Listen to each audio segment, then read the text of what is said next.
এরকমই দুর্দান্ত স্বাদের কাঁকড়ার রেসিপি থাকলে তার কিছুই লাগবে না। দেখতে তো দারুণ লাগছে, খেতেও কিন্তু দারুণ।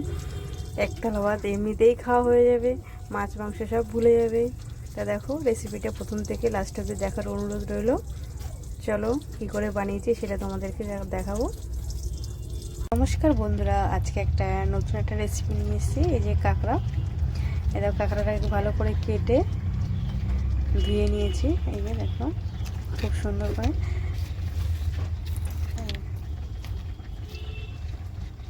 এটাকে এখন আমি নুন হলুদ দিয়ে দিয়েছি। এখন আমি ভেজে নেব। এই দেখো, কড়াই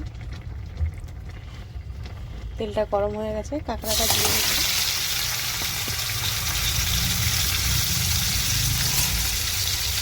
দিয়ে একটু নাড়াচাড়া দিয়ে দেবো। কাঁকড়াটাকে আমি একটু লাল লাল করে ভেজে নেব, খুব বেশি ভাজবো না, কাঁকড়া বেশি ভাজলে ভালো লাগে না। কাঁকড়াটা এখানে আমি ভেজে নিয়েছি, আলুটাও ভেজে নিয়েছি, টমেটো কুচি নিয়েছি। চলো কড়াইতে তেল দিয়ে দিয়েছি, একটু জিরে ফোড়ন দিয়ে দিচ্ছি। তেলটা গরম হয়ে গেছে,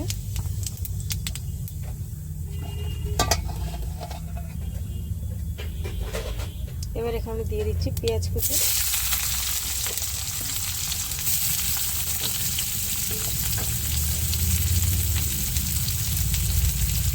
এবার দিয়ে দিচ্ছি পরিমাণ মতো লবণ,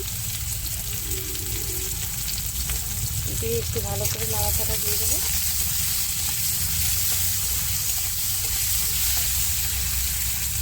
পেঁয়াজটা একটু লাল হয়ে গেছে, দিয়ে দিচ্ছি টমেটো কুচি। টমেটো কুচি দিয়ে দিয়েছি, এটা দিয়ে দেবো একটু আদা বাটা,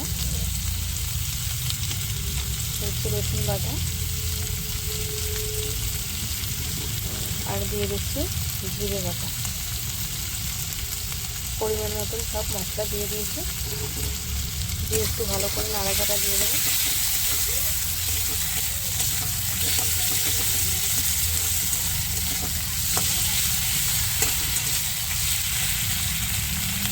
এখানে দিয়ে দিচ্ছি একটু ধনে গুঁড়ো, আর দিয়ে দেবো পরিমাণ মতন লঙ্কা বাটা। যে যেমনই ঝাল পছন্দ করবে তেমন ঝাল ব্যবহার করবে, কিন্তু কাঁকড়াতে একটু ঝাল হলে বেশি ভালো হয়, ঝাল ঝাল ভালো লাগে। এবার দিচ্ছি হলুদ গুঁড়ো, দিয়ে ভালো করে মশলাটাকে আর একটু কষিয়ে নেব।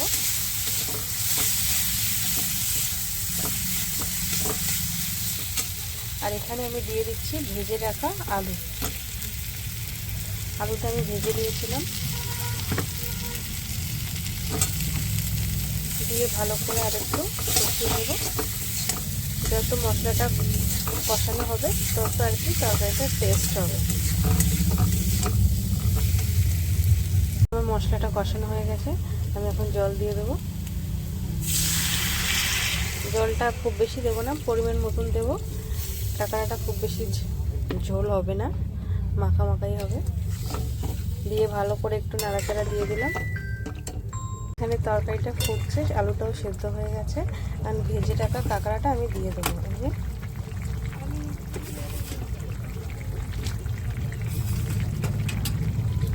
দিয়ে ভালো করে একটু নাড়াচাড়া দিয়ে দেবো।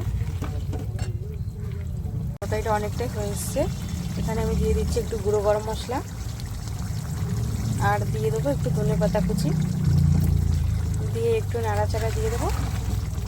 আমার তরকারিটা পুরো কমপ্লিট, পুরো রেডি।